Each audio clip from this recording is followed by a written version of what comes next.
Hey everyone, welcome back to my monthly making podcast where I talk about everything that I've been working on in the past month. Lately, I've been recording every 2 weeks because I have been knitting and making lots of projects. So I thought every 2 weeks I can break it up a little bit and it makes it a little bit easier on me, and then I can, because I knit so much for my children, for other people, I can send them off to their recipients and they don't have to wait for them. If you're new here, my name's Marina. I am the creator and owner of Pineapple Yarn, which is a small hand-dyed yarn company here in coastal South Carolina. You can see a lot of my yarn and other products here. I wish this was my stash. It is not my personal stash. It's all on my website. I am drinking some tea today. I'm a little bit under the weather, so is the rest of my family, unfortunately. This is a beautiful mug by Rachel Potts. I show this all the time because it's my favorite mug. I use it every single day. And if you look back here on this shelf, I received my mug shipment. So I will be listing these next Friday, March 7th, and I have so many beautiful colors. I'm so excited. So hopefully I'll feel better before that update so I can do a shop update preview. Hopefully I'll be uploading that. And I'm just drinking some throat tea. So sadly, nothing fancy, nothing really delicious, but it is good nonetheless. So even though I've been feeling under the weather, I have still been knitting a ton. And I have several finished objects to share with you. The first one is a new sweater that I'm pretty sure I began and finished since the last time I recorded. And this is the Hansholm Junior sweater by Petite Knit. It's a great sweater pattern. I've knit it before in some of the smaller sizes. It's a DK weight pattern, top down, raglan, very simple. I have found, at least for my kiddos, that the measurements given in the pattern are pretty accurate as far as length. I would say it's a generously fitting sweater. So you can see this is the 6 to 7 year size. I know I'm tiny, but this is for my son and it fits him great. Yeah, I started this because I had knit the key sweater and I showed that on my last podcast, and he asked for a sweater that matched mine exactly. So I didn't really understand that he meant exactly, and Petite Knit does offer the key sweater in a junior size, which I probably should have knit him, but instead I just knit him a striped sweater and I think he's going to be fine with it. I used 2 of my pineapple yarn colorways. The first, the white one, is an undyed yarn. And so it's just a natural color. The second is a new color it's called Seaspray, which is it's the same color as my key sweater, but I just made it a little more saturated, so it's a little darker. And I thought it would suit him better than a kind of a light blue. And I think it turned out so cute. One thing I did is I really wanted the stripes to be like the key sweater, where the stripes are definitely, like the white is the secondary color. And I think I accomplished that pretty well. As you can see, the top I knit exclusively in the Seaspray color, or the saturated Seaspray. And there's the back. You can see all those short rows make the back taller. And then I also echoed just the feel of the white being the secondary color by adding a lot of blue at the bottom. So if you can see, I could have added another row of white, but I didn't. So I thought it turned out really cute.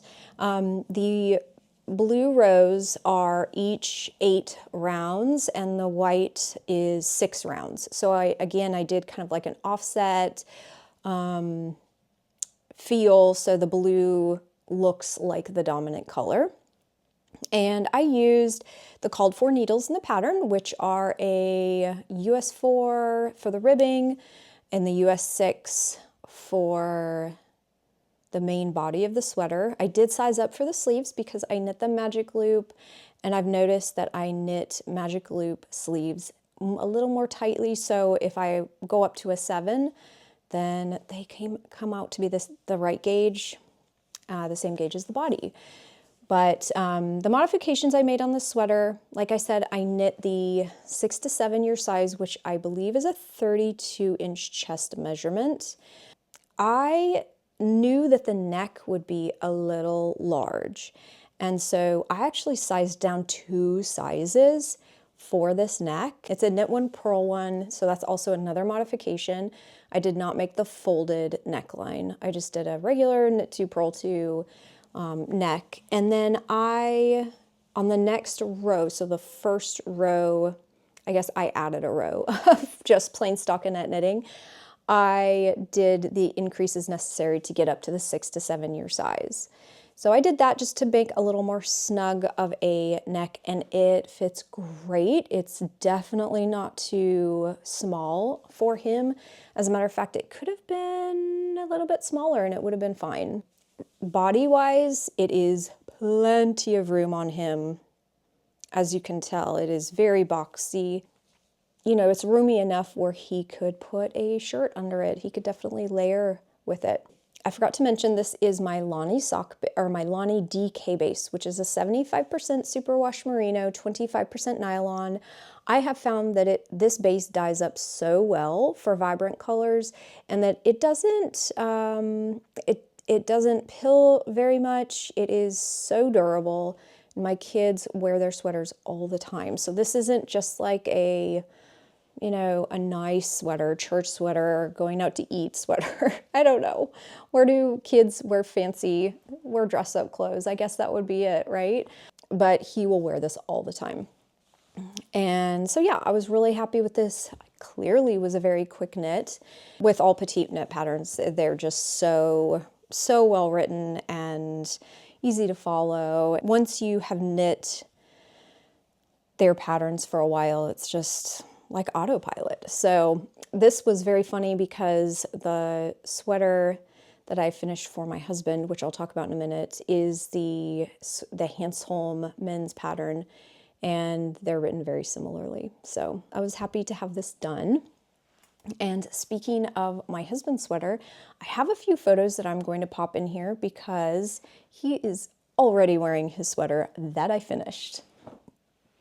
It is the Hansholm sweater by Petite Knit, heavily modified. I spoke about it on the last podcast if you're interested at all in all of the modifications I made. It's a fitted sweater, and I just took some photos of it just lying flat, and it turned out great. Just like the other sweater, the first camouflage sweater I knit him, this camouflage sweater, number 2, has also turned out great. And I had to laugh at these photos because they are blending into the seagrass rug that I laid the sweater out on to take photos.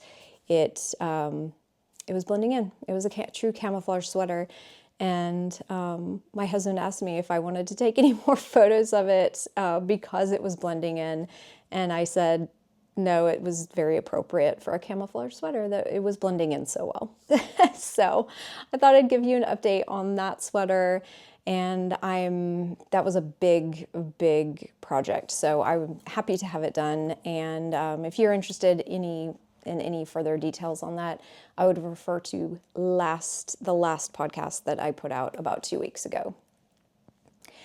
So besides sweaters, I have knit a couple pairs of socks. These are what I call hybrid socks because I knit a tube on my circular sock machine, and then I add heels, toes, and cuffs after the fact. And these are both for my son, and he loves hand knit socks, so I am happy to oblige. So these are, this yarn is from Nomadic Yarns, and it is called Milk and Cookies. I just love this colorway. I think it turned out really cool. My son picked out the contrast color, which is poolside. And yeah, I think just I wouldn't have picked this color, but he loves flashy socks. Who knew? Let me get the other. I have a whole mess of sock blockers here. I will post these below, but these are sock blockers that I bought from Amazon. It's been really hard finding sock blockers that, I feel like they're out of stock a lot, or you can't find ones that are different sizes. But Kay, the crazy sock lady, she actually put a link for these and recommended these, so I purchased them and they've worked out really great. They come in multiple sizes, so I have sizes for everybody in the house.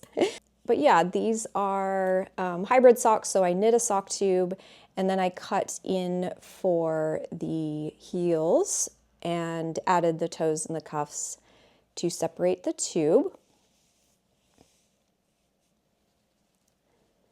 And I will link details below on this. I have been really trying to keep up with my finished projects page. And it's just a page that I have on my website. For me, it's easier than keeping up with Ravelry. I haven't put a Ravelry project on in years. It's been a really long time. I'm trying to keep details this year. That's one of my goals. This is poolside from Pineapple Yarn. I did a knit to purl to ribbed cuff for 15 rounds. I did a true afterthought heel, so I cut in and knit the heel just using short rows and ended when there were 14 stitches on each heel or on each needle, and then I did the same for the toe. This cam for my sock machine, which is an Erlbacher Gearhart Speedster, I thought it had 56 stitches on the cam, and I kept getting an odd number on my like an odd number count on my heel and my toe. And I just thought that I was decreasing, not like I would miss a decrease or I was decreasing too much. And then I realized my cam is not 56 stitches and I think it's 54 stitches. And so I kept getting all these random, yeah, it wasn't good. And then with the knit to purl to cuff, it wasn't divisible by 4. So you need a number that's divisible by 4 to do a knit to purl to. And what I ended up doing, because I don't know what it is about the knit to purl to, but I just like the way it looks. So I'll show you what I did. It's not the best, but what I did is I just do right underneath my finger, I just knit 4 together. And it's not perfect, but it works out fine. If I was going to do this for a gift or, I don't know, I wanted them to look perfect, I would have counted my stitches on my needles, first of all. It was actually the first time I'd ever used that cam on my sock machine, and it worked out great. I was able to get the tension. I was worried a little bit about going down a size, like my 60 stitch, I usually do a 60 stitch cylinder, so 60 stitches cam, the little thing that goes in the sock machine. And I'd never used something lower than that. And I worry about, not worry, but it's always a bit of concern to put one with less stitches because they're all spaced out more. So if you know what I'm talking about, if you've seen them before, you'll know. But I'm always afraid that I'm not going to get the right tension and get a nice tight tension on my stitches, and I did great. I actually knit 4 different colorways for him, and so he'll have some more socks. Okay, next pair of socks that I finished are, again, for my son. He's just really making out great with all of these projects. He's gonna have all the hand knits. So this was a request from him. I knit him these socks, or with this colorway, maybe last year, and it's called, I have the label here, it's from Area 51 Fibers, The Leprechaun Stole My Rainbow. And I really like their yarn, especially for my children, because they come in 50-gram skeins, and the yarn base is really nice as well. But I had bought 2 of these skeins, and I had knit him a pair of these socks, and he wears them all the time, not just for St. Patrick's Day, but he wears them all the time, which is very funny because he is all boy, but he likes flashy socks. So I knit these. He asked me if I could make him another pair of Leprechaun socks. So I had one more skein of this yarn and knit it up, the same as my hybrid socks. So I do a tube and cut in for the heel, and then added the cuff and the toe. I do have a video in progress about how I knit my hybrid socks. I just have to film the rest of it. So eventually I will have it on my channel. This colorway was from Palmer Yarn Co. And I will list it below. I don't have the cake of yarn with me, but it's so beautiful. It's this kind of like nutmeg brown. It's a different base. It is a 2-ply versus the 4-ply of the sock yarn itself. But I just thought that warm color looks so pretty with the bright neon. They're not really neon, but they're just bright rainbow colors. Now you shouldn't even say that it's pretty. It's just striking. I like the contrast. So those are done for him. And he will be all set for socks and a sweater. And of course, I'm sure that now I have finished these projects, that the weather will get warm and stay warm. I forgot to mention what I'm wearing today. I'm wearing my first dotted raised shawl that I knit years ago. I don't even know when I knit this. It's been so long, I went back into my Ravelry project page to see if possibly I had listed it, and it was even before the short period of time that I put all of my Ravelry, or my finished objects, on Ravelry. So I knit it from multiple yarns. I have no idea what they are, but I really love this shawl. It's a crescent shaped shawl. You can adjust the size, so it's a little bit of a smaller size, but I think it is just, I don't know, I really like the colors. I think it looks good on me, like my skin tone, and I wear it quite a bit, and I have worn it quite a bit through the years. It's definitely something I reach for.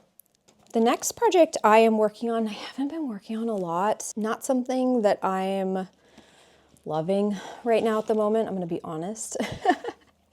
I told you all a while back that I had kind of like here and there started doing lap robes or prayer shawls for different folks who just need that extra comfort and warmth in their life. And I started one. I actually have it in one of my baskets. They're all stored up here. You can't see them in the frame, but I have these in my shop. I really love these baskets. The size is the small project basket, and it's wonderful. I love these baskets. But one thing with these lap robes or shawls is they need to be knit using acrylic yarn. And so this is Red Heart Super Saver Stripes, and this is called Fruity Stripe. So I think you can maybe see that. Part of it is I'm not used to knitting with acrylic. It just doesn't flow as quickly as I normally am used to with like a wool. I feel like wool's maybe a little more slippery, but I have knit, this is a whole skein of this yarn. And so I have knit all this. Of course, I stopped right in the middle of a row, but I will try to show you, you know what? Maybe I'll just knit really quickly to the end so I can show you this shape. I got my inspiration from my Dandelion and Dogwood Advent that I shared with you earlier this year, and that beautiful, it was the Barbie themed Advent from, I guess, 2024. And it was so beautiful. It was really pretty. But I had knit the blanket from, I think it was a Pearl Soho pattern. It was a free pattern, and it was a corner to corner blanket. I could be wrong, but I'll link it below. I don't remember now even what it was, but it was very, very simple. I felt like it was basically a giant dishcloth. So if you've knit like a corner to corner dishcloth, like grandma's favorite dishcloth, that kind of pattern, it's so fun. And you just do increases on each side. You know, you start off with a few stitches and you do increases on each side. And then once you get to your maximum width, then you might do a row or two and then you start decreasing again and it makes a square. And it's a great pattern. And that was great for that advent calendar because I was able to use up every single bit of yarn. And the blanket itself isn't huge. You know, it ended up being kind of like a little lap blanket. One of my daughters uses it quite a bit, so that's fun for her to use. Anyway, so I thought I would take that same concept of starting with a few stitches, maybe, I'm trying to think how many I started with this, 3 or 5 stitches, and then it's all garter stitch. So if you can see, it's just all garter stitches, and then the color changes happen in the yarn itself, so I don't have to worry about that. So you cast on maybe 3 stitches and then turn your work, do 1 round you just knit 1 round and then, or 1 row, and then when you turn the work again, what you start is doing, you know, you do some increases and leaving, you know, a couple of stitches on each side, and you increase into a square. What you do is you increase, but then you start decreasing on one side. Once you've reached your maximum width, you start decreasing on one side, but you continue to increase on the other side. So at the beginning of one row, you might do a decrease where you're normally increasing. And then once you get to the end of the row, you do an increase, just like you've been doing. Then when you flip the work, you knit an increase and then you decrease when you get to the end. So all the decreases are on one side, all the increases are one. And what you're doing is you're making a parallelogram, and it looks so cool. So if you continue to knit like that, it will turn into a parallelogram of, you know, you can make it as long as you want or whatever. You're just shaping it with increases and decreases. And then when you get to the other end, you can start decreasing both ends, both of your row ends. So that was my plan for this shawl or lap robe, is I wanted to do kind of a parallelogram shape just because I thought it would be fun. And you know, I don't want to do anything overly complicated with this. I want it to be washable. And of course, with the stripes and the colors, I can't, you know, I don't want to do anything too complicated as far as like stitch patterns and whatnot. So I'm almost to the end of the row here. What I'm doing is I am just doing a yarn over for increases. And so when I get to an increase, I just knit that yarn over and then do another yarn over and knit the 2 stitches at the end. So this is what I have so far. As you can see, this is the part that I started.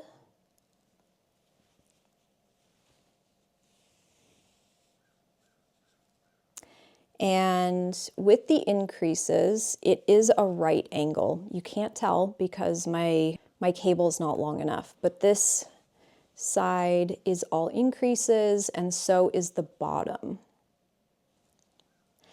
But then I used a whole skein to do most of this. And then when I got to the end of the skein, I started decreasing. So this is the corner there, and it will start slanting down. And I am continuing to increase on this side, so this is just flat. I don't really know how this is going to end up. Hopefully it ends up really great. This is going to be a big one. I feel like this is going to be a really big, cozy shawl. It's just taking a really long time because I'm not working on it. My plan was to use 3 of these, which is, you know, maybe this is just a little too, it was a little too ambitious, but I wanted to use 3 of these skeins, and I wanted to do the increase section of one skein. I wanted to do kind of like the increase and decrease, kind of like the, you know, just the same number of stitches going across with one. And then I wanted to do the decrease section with one skein. I just don't know if that's too ambitious. I don't know. I'd love to hear your opinion on it. What I may have to do is just start forcing myself to work on this every day and putting more effort into it, because I do think it's a really nice project. It's chunky, so I feel like it's a worsted weight yarn. I'm using, I think, size 8, US 8 needles. As far as I remember, I don't have a marking on it, but my needle case says that they're a US 8 32-inch length cable. So anyway, that is all that I have done on this so far. That's all I have to say about it. What I may do is actually get this flat, measure it out, and see if I'm actually going to use an entire skein on the middle section. I think that might be just too much, and I might maybe use half a skein. I might weigh this and see exactly how much I have knit with it. It says that it's 5 ounces or 141 grams, so I may just use half and then, you know, decrease however much I used to get to the end, and it'll be fine. It'll be plenty big. So anyway, that's enough with that project, and I will keep you updated on that. The last thing I have to share with you is some spinning. So I'm really excited about this. I have been kind of having trouble just finding a place to spin and finding time to do it.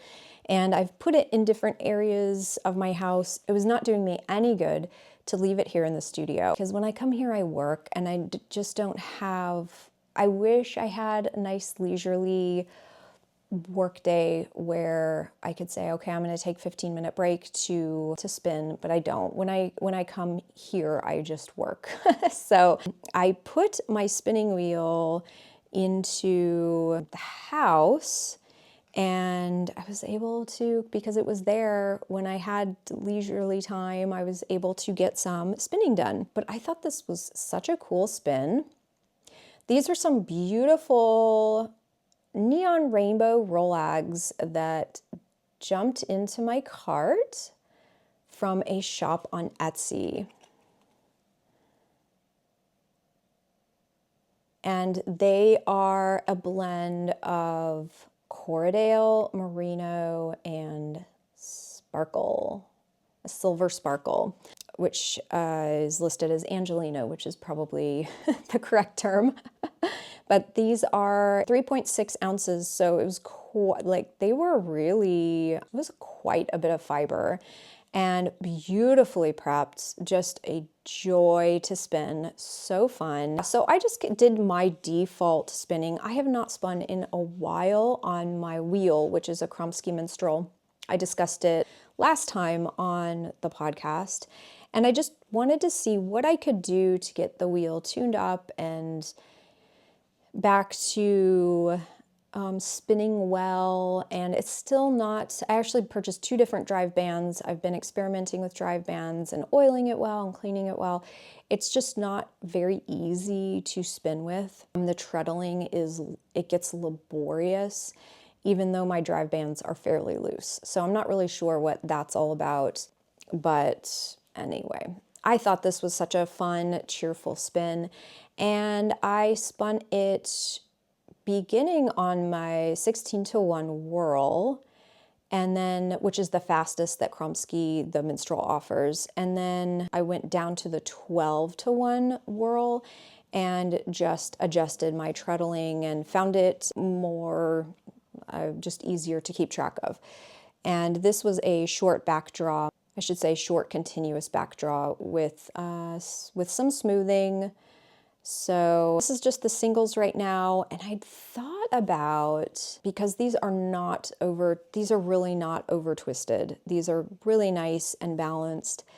I was thinking of maybe finishing these as a single, just by themselves, and you know, fulling them and making sure that they were really well finished as a single, and then maybe weaving this on my loom.